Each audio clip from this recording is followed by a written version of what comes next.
আসসালামু আলাইকুম, কেমন আছেন সবাই? আশা করছি আপনারা সকলে ভালো আছেন। দেশ এবং প্রবাস থেকে যারা ভিডিওটি দেখছেন আপনাদের সকলকে স্বাগতম।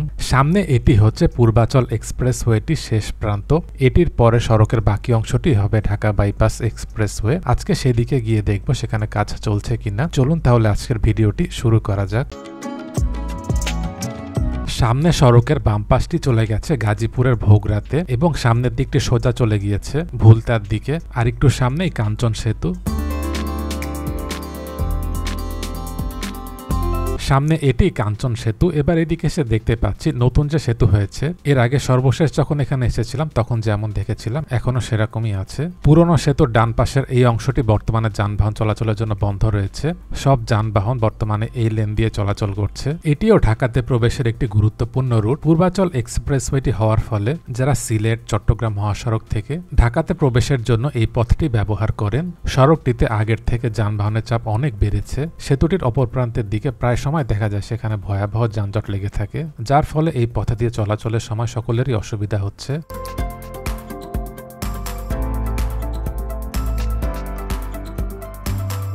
পুরনো সেতুতে উঠার ডান পাশের এই লেনের অংশের যে সড়ক, সেখানে দেখা যাচ্ছে কাজ চলছে। এই অংশের সড়কের অবস্থাও খুব খারাপ হয়ে গিয়েছিল। এটির কারণেও সামনের দিক থেকে যেসব যানবাহন পূর্বাচলের দিকে যেত, এখানেও একটি যানজটের সৃষ্টি হতো।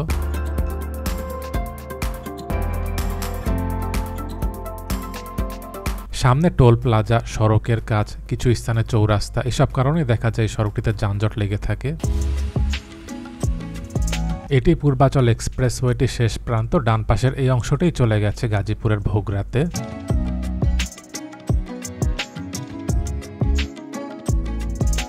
সামনে ডান পাশে পূর্বাচল 4 নম্বর সেক্টর। এই জায়গাটিতে বাণিজ্য মেলাটি অনুষ্ঠিত হয়ে থাকে। এবার একটু সামনে চলে আসলাম। এখানে কিছু অংশের রাস্তাটির অবস্থা ভালো নেই। যারা গাজীপুরের ভোগরার দিকে যাবেন, পূর্বাচলের ভিতর দিয়ে একটি রাস্তার একটু সামনের দিকে গেছে, সেখান থেকে গাজীপুরের দিকে যেতে রাস্তাটি ভালো আছে।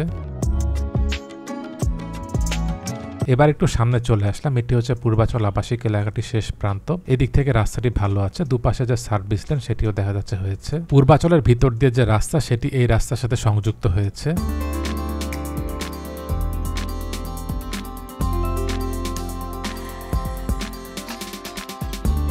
এখানে সড়কের পুরো কাজটি হয়ে গেলে যারা ব্যক্তিগত যানবাহন নিয়ে টাঙ্গাইল মহাসড়ক থেকে ঢাকার দিকে প্রবেশ করবে, বিশেষ করে বসুন্ধরা, নিকুঞ্জ, কুড়িল, বনানী, বাড্ডা এই দিকটিতে যাবে, তাদের জন্য সুবিধা হবে।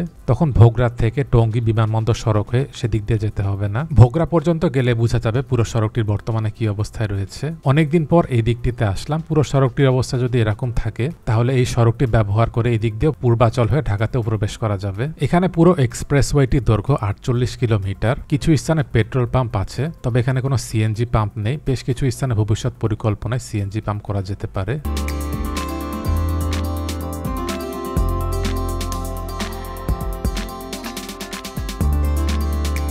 সামনে এই জায়গাটিতে একটি আন্ডারপাস। এখানের যে আন্ডারপাস, এটি দিয়ে বড় যানবাহন যেমন বাস, ট্রাক সেগুলো যেতে পারবে না। মূলত ছোট যানবাহনগুলো সার্ভিস লেনের এপার থেকে ওপারে যেতে পারবে।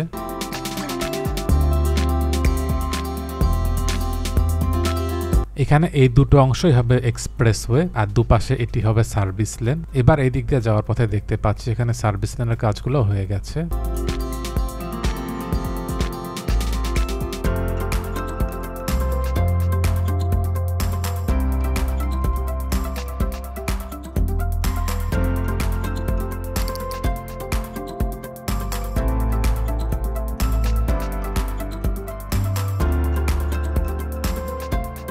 এখানে মূল সড়কের দুপাশের যে সার্ভিস লেন সেটির কাজ দেখা যাচ্ছে বাকি আছে। আর একটু সামনে আরেকটি আন্ডারপাস। এখানের এই আন্ডারপাস দিয়ে বড় যানবাহনগুলো এপার থেকে ওপারে যেতে পারবে।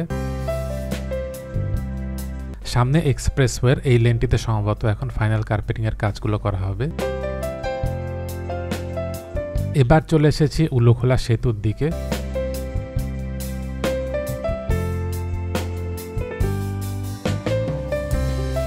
এখানে ডান পাশের অংশে যে সার্ভিস লাইনের সেতু সেখানে দেখা যাচ্ছে কাজ চলছে। ডান পাশে সেতুটির অংশেও কার্পেটিং হয়েছে।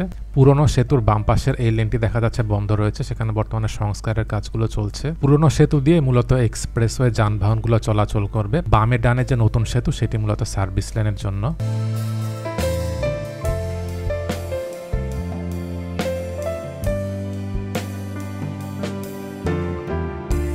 সামনে বাম পাশের এই লেনটিতেও দেখা যাচ্ছে পিচ ঢালাই কার্পেটিং এর কাজগুলো চলছে। আগে সেতু দুদিকের অংশের এখানে রাস্তাটির অবস্থা খুবই খারাপ ছিল, এবার দেখতে পাচ্ছি এখানে রাস্তাটি অনেকটাই হয়ে গিয়েছে।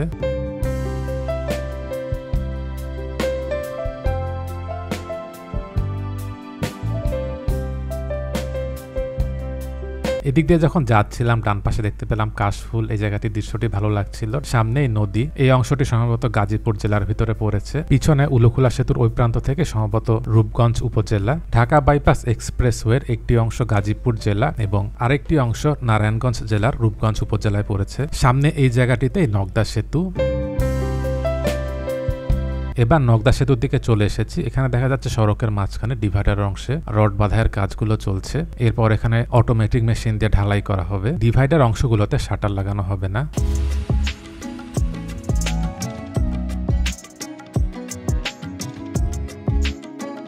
এটি হচ্ছে নগদা সেতু। ডান দিকে সার্ভিস লাইনের সেতুর অংশে দেখা যাচ্ছে কার্পেটিং হয়েছে, আর পুরনো সেতুতেও সংস্কার কাজগুলো চলছে।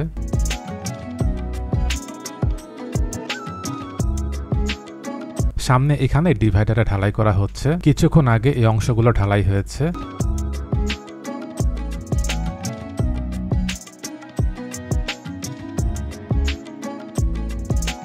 এবার চলে এসেছি মিরের বাজারের স্থানে। এখানে যে ওভারপাস, এটির একটি লেন যানবাহন চলাচলের জন্য খুলে দেওয়া হয়েছে। মিরের বাজারের এখানে রেল ক্রসিং এবং চৌরাস্তার কারণে এখানে একটি দীর্ঘ যানজট লেগে যেত। সামনে এটি হচ্ছে মিরের বাজারের চৌরাস্তা। এখানে সড়কের বাম পাশটি চলে গেছে টঙ্গীতে, ডান পাশের এই অংশটি চলে গেছে ঘোড়াশালে। চৌরাস্তা নিচের অংশের রাস্তাটি দেখা যাচ্ছে আগের মতোই আছে।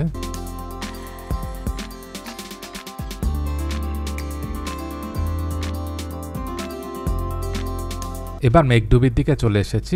এখানে দেখা যাচ্ছে সড়কে বাউন্ডারির জন্য পাইপ বসানো হচ্ছে।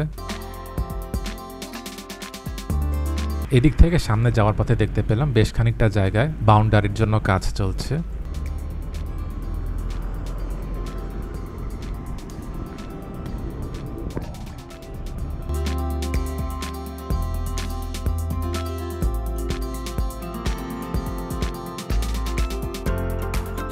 বগুড়ার দিকে যাওয়ার পথে এখানে দেখতে পেলাম এক্সপ্রেসওয়ের জন্য যে সড়ক সেটির বেশিরভাগ অংশের কাজই হয়ে গেছে, যার কারণে বর্তমানে এখান দিয়ে যাতায়াত অনেক সহজ হয়েছে। আগে 2 লেনের সড়ক ছিল, সড়কের অবস্থা খুব খারাপ হয়ে গিয়েছিল।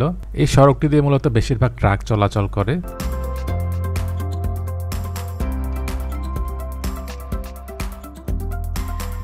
এবার চলে এসেছে ধীরাশ্রমে। এটি হচ্ছে ধীরাশ্রম রেলওয়ে ওভারপাস। এখানেও একটি পাশ যানবাহন চলাচলের জন্য খুলে দেওয়া হয়েছে। এদিক দিয়ে যখন যাচ্ছিলাম তখন বৃষ্টি নেমে গেছে।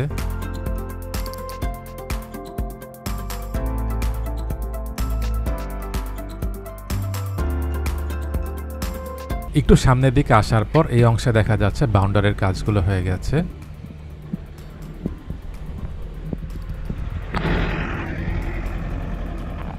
ডান পাশে আকাশটি অনেকটাই পরিষ্কার আর সামনে একদম মেঘ হয়ে গেছে। বৃষ্টি আসার আগেই চেষ্টা করছি বগুড়াতে পৌঁছানোর।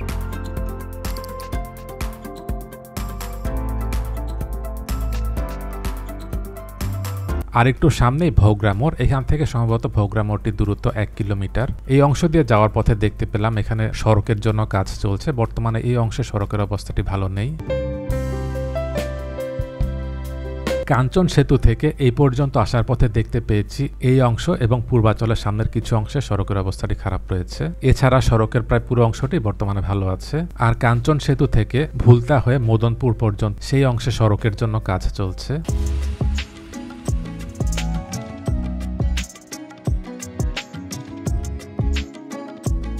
এবার ভোগড়া মোড়ের স্থানে চলে এসেছি। সড়কের সামনের অংশটি চলে গেছে চন্দ্রা মোড় হয়ে টাঙ্গাইল মহাসড়কের দিকে। সামনে এখানে যে ওভারপাস দেখা যাচ্ছে এটি হচ্ছে বিআরটি লাইন 3 এবং অন্যান্য যানবাহনের জন্য। এই ওভারপাসটির উপর দিক দিয়ে আরেকটি ওভারপাস হওয়ার কথা রয়েছে।